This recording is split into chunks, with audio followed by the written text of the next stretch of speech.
21 годишен гостивараc како војник за промоција на добро познатата терористичка организација ИСИС на почетокот на оваа година создал и управувал со терористичка келија во Македонија. Му се приклучили уште двајца од гостивари, еден од Струга, а постојано биле на линија и со други групи од државата и од странство. Групата планирала терористички акти на цивилни, меки цели и јавни објекти, а имале намера да си набават и оружје за нападите.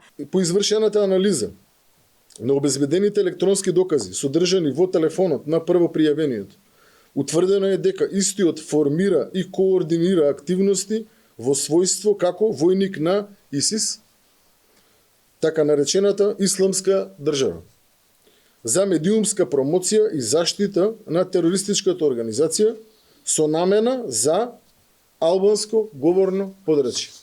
21 годишниот гостиварец формирал повеќе групи на социјалната мрежа Телеграм и ги уверувал останатите дека се подготвени за терористички напад, како во Македонија, така и во други држави од Европа. Потикнувал и други граѓани да им се приклучат во терористичките намери. Во групите споделувал претходно набавен и преработен преведен пропаганден материјал на ИСИС, регрутирајќи нови членови, правејќи обиди за набавка на огнено оружје, како и споделувајќи упатства за изработка на импровизирани експлозивни направи, кои што тоа ќе бидат искористени за извршување на терористички напади. Групата била следена подолго време од Критошковски. Во келијата во Македонија членувале и други непознати лица од државата и од странство. Не станува збор за лица кои се повратници од ИСИС или од други различни подрачја, но имале врски и интернет комуникации со насилни екстремисти од странство. За замрзнати 20 джихадистички келии на терористички организации на Балканот, па и во Македонија, лани пишуваше италијанскиот весник Il Tempo. Според објавите, тогаш келиите постоеле 2 години,